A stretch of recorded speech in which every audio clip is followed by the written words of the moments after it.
એક સમયે શ્રીજી મહારાજ ગઢપુરમાં દાદા ખાચરના દરબારમાં ઉતરાદા બારના ઓરડાની ઓસરીએ ઢોલિયા ઉપર ગાદી તકિયા નંખાવીને વિરાજમાન થયા ને આગળ સર્વે સાધુ તથા હરિભક્તની સભા ભરાઈને બેઠી હતી।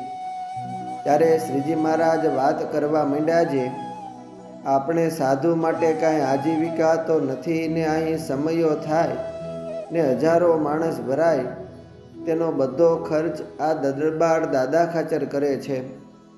એ પ્રમાણે મુક્તાનંદ સ્વામી સામું જોઈને મહારાજ વાત કરતા હતા। એ સમયે ગામ પીઠવડીના હરિભક્ત ભગો અને મૂળો તથા રૂડોભાઈ સાવલિયો, હીરોભાઈ, પૂંજો પટેલ તે 5 ગાડા બાજરાના ભરીને દર્શન કરવા આવ્યા।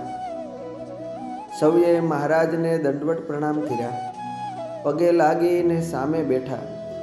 તેને જોઈને મહારાજે પૂછ્યું કે પટેલિયા, શેના ગાડા ભરીને લાવ્યા છો? ત્યારે ભગો મૂળો કહે કે મહારાજ, પીઠવડીના ધર્માદાના ગાડા છે। તે સાંભળીને મહારાજ બહુ રાજી થયા અને કહ્યું કે પીઠવડીના ધર્માદાના ગાડા આવ્યા તે હવે સાધુને કોઈ વાતની ખામી નહીં રહે, હવે બધાય દેશનો ધર્માદો આવશે। તે સાંભળીને સભા સર્વે બહુ રાજી થઈ।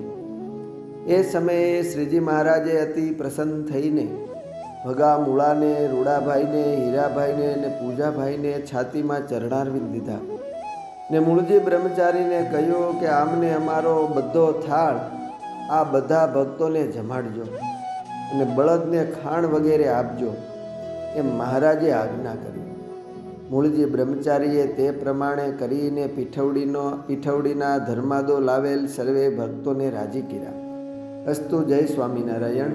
શ્રી હરિચરિત્ર ચિંતામણી ભાગ 2 વાર્તા 206 માંથી।